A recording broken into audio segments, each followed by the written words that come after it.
Hi everyone, thanks very much for joining us today. I'm delighted to welcome you to this session about the January 2026 intake for the MED Education Studies at Queen's.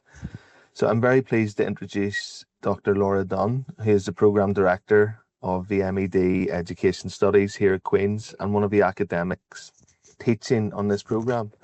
So Laura will now take over and talk you through the course in more detail. Thanks very much, Laura. Thank you so much, Guy, and welcome everybody. And I'm delighted that you're interested in finding out a bit more about our course here at Queen's. And at Queen's, we're very proud of our rankings and reputation. And as you probably already know, we are ranked in the top 200 in the world in terms of the Times Higher Education rankings. Um, and we're also ranked 16th in the UK for research. And sometimes students think, well, how does this apply to me? But if you think about it, some of the people who will be teaching you on your course are involved in some of that really extraordinary research that we do, both here in the UK, but also around the world. And we certainly apply all of this learning from our own individual passions and interests to your course. And this is why year after year, this programme attracts people who work all across the education professions, including teaching. And they come to learn across a very wide range of areas within this very broad field of education. And the Education Studies programme is designed to meet these very diverse needs by offering students the opportunity to choose from a range of modules. So some of the areas that we teach from are learning and teaching, assessment, educational leadership, inclusion, and special educational needs. So what do we hope you're going to gain from taking part in our course here at Queen's? Well, on completion of your master's course, we hope that you'll be able to have gained really broad-based knowledge and understanding around the areas of educational research, policy, practice, and theory. And they're all very different things, but so very nicely interlinked, and that's what we try to do, is to connect those things in our teaching. We also hope that by learning more about these areas, you'll be able to carefully and appropriately analyse and critically apply examples from research that you learn about in the chosen modules. And as I say, the people who are going to be teaching you on these modules have huge experience, not just of teaching, but they will be telling you about what they are learning from their own research, which is often live and ongoing. Many of you are motivated to come and study with us because you're in a place where you're ready to reflect on your own personal practice. And this programme gives you the space and opportunity to do that. So in terms of modules, what will you be studying with us? So each module typically contains 10 sessions and associated assessment. And our assessment can be in a range of formats. So we have traditional assignments, we might have presentations, group projects, portfolios, and so on. During the course of the master's programme, you'll complete 6 modules, including a compulsory element. And the other thing that you will be doing will be a dissertation or dissertation portfolio if you're a January start. So our compulsory module is an introduction to research methods, children, young people in education. And again, I'm a bit biased because I teach on this. And some of the questions we often get from students is, what do I do as I move on from my master's? Well, there's always the option to keep studying with us at doctoral level, but some of you may be motivated by more quantitative methods. So you may want to go and work in places that are interested in using quantitative data to inform policy and practice around education, or others are interested in more qualitative research. So things like interview, focus group work, and you learn so much more about that with us. And the other thing we teach about is, of course, systematic review. And we have experts in-house who'll be talking about how you collate knowledge in a particular area, synthesize it, and make sense of it. So these are all really great skills that employers look for. So outside of that core research methods module, there's a whole range of other module options that you can choose from. So some of the ones on our own education studies program are things like e-learning, concepts and practice, which is very popular, as you can imagine now. Then looking at a more global perspective, we have our own UNESCO chair here, Professor Joanne Hughes, who uses her own research to teach about the role of education in ethnically plural societies. Um, and then we've got a really interesting one for those of you that are interested in policy. So how can the research that we understand and generate impact policy? And that's taught by Dr. Kathleen Donnelly here as well. And aside from that, students can also change from a really wide range of modules that are offered through our other programs.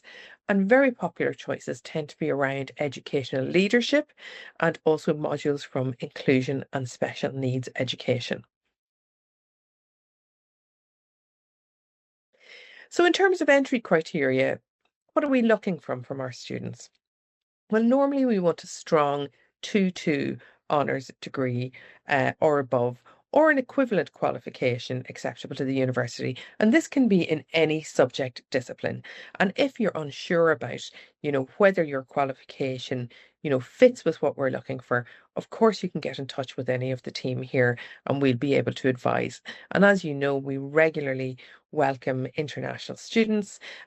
So we're very well able to sort of inform you about what your particular qualifications equate as here. In terms of international applicants, we have English language requirements. So we do look for evidence of an IELTS score of 6.5, with not less than 5.5 in any of the components that make up that score, or again, an equivalent qualification that is acceptable to the university, and this is usually taken within the last 2 years. Now, you can see more information there on our own website about our language requirements. But of course, there's always a friendly voice or face on the end of a call or Teams call. And now I want to hand over to my colleague Guy, who's going to tell you a little bit more about our application process. Thanks, Laura. That was brilliant. So, hi everyone. Just a quick reminder on how to apply. So, applications for January 2026 are open now. So, the deadline to apply is the 5th of December 2025. So, you can apply directly through the Queen's website or on the Course Finder page. If you go to the January intake Course Finder page, you can find a button to apply there as well. Next up is scholarships. So we have international postgraduate scholarships available worth £3,000 or £4,000. So this depends on the region you're from. There's also the Early Confirmation Award offering a further £1,500 discount. So if you pay your tuition fees on or before your programme start date, you'll be entitled to that £1,500 reduction in your fees. So tuition fees for international students are for the January 2026 intake for this course would be £21,500. So which if you take away the scholarships, it brings your total cost to roughly 16,000 to 17,000 depending on your region. So there's some really good discounts there, and Northern Ireland as a location, it is one of the most affordable in the UK. So that's a very brief, quick overview of the scholarships, the application process. If you have any questions, you can put them into the chat box. If you're watching a recording of this, you can email us. The email's on the screen now. So askahss@qub.ac.uk. I guess, Laura, I have a couple of questions related to the course. Hopefully, we're not too tough. But it's mostly about how the course is delivered. So would classes mostly be on campus, or is there any online or blended element with this? Yeah, so there can be there are face-to-face, of course, but there are some options for online delivery, and there are also a mixture from between part-time and full-time. study as well. But typically, as I said, for each of your modules, some of them are actually repeated from 5 to 7 p.m. But again, that's to accommodate our students. But as soon as you apply to study with us, you can access our module handbook online. You can see how that timetable can line up for you. So what we try to do is make every student's journey personalized through this. So you can choose your modules and those optional modules that I talked about to suit your schedule.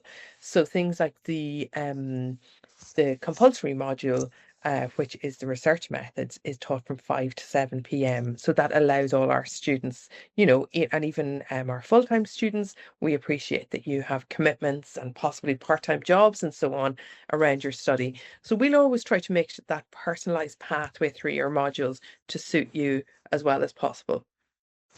That's brilliant. And I'm right in saying that there are no written assessments. No written examinations. Like, is that correct? Or what types of assessments are That's used? correct. That's correct. Yeah. So we don't have exams in a exam hall setting, if that's what you're referring to, Guy. Yes. So what we typically have is each of your 6 modules that you'll be completing. What we usually have is our course. So you do your modules every week, your classes every week, and then at the end of each module, usually at the end, you'll have something like an assignment or a project or a portfolio piece, something like that. Now we do sometimes do small kind of formative assessments along the way. So for example, if I'm doing something with my students where they've got an assignment at the end of the module, sometimes I'll get them to prepare a short PowerPoint presentation as we go along the module to build up toward that. So we would use those kind of formative types of assessment along the way to, the bigger summative piece. So each module kind of stands alone in terms of its assessment. But then, of course, you have your dissertation portfolio. So if you're a January start, that's what you're going to be doing. And there's several smaller pieces within that that makes up a portfolio of assessed pieces that constitutes that final dissertation mark for you. But again, it's all very paced out, and we take care as well that we talk to each other as module conveners so that you don't have a bunch of assignments all due on the same day. So we do try to spread things out to make it a little bit more manageable for everybody. Okay, that sounds great. And I think the final question is around the types of students that have previously been on the program. So is it mostly teachers that would study this course, or who would be the typical student, and how would this advantage their career, say, by studying this? So we get a really mixed bag, Guy. We get people from all sorts of backgrounds. We do get a lot of teachers. Sometimes they've been teaching for a few years. They want to pause, they want to reflect, they want to think about their career ahead. Do they want to go into something that is more leadership focused, or do they want to look at jobs outside of the teaching profession, but still in the broader base of education? The other thing is that we have quite a big international cohort. We have students from all over the world who come here. So in the last couple of years, I have had students from China, India, Ukraine, Colombia. I had a student from Colombia who was determined to come here, do this course, and bring the learning back to change some things within the education system in Colombia. So that's one example of how our students travel and we learn so much from them, but then they take their learning from Queen's back to their own setting as well. So a very, very mixed bag. And as I say, the pathways out of this can be varied. So they can lead students all over the world. They can take them right back to their original workplace, but to do something different. They skill you up. So as I was saying earlier, if you're a numbers kind of person, you may become increasingly interested in the quantitative end of things and decide, actually, I can use data to inform how things work in my school or in a broader context. And if that's not your thing, perhaps you're more interested in policy development. So there really is something for everybody. And again, when you get to choose from that broad array of modules that's available to you, you can really narrow down as you go along. So when you get to doing your dissertation portfolio, You can be thinking, okay, there's an area, so maybe it's special needs and inclusion, maybe it's leadership, maybe it's that kind of survey, quantitative method. And you can really use the skills you learn to focus on a more interesting block of, again, work that's interesting to you and take that forward then in your next steps.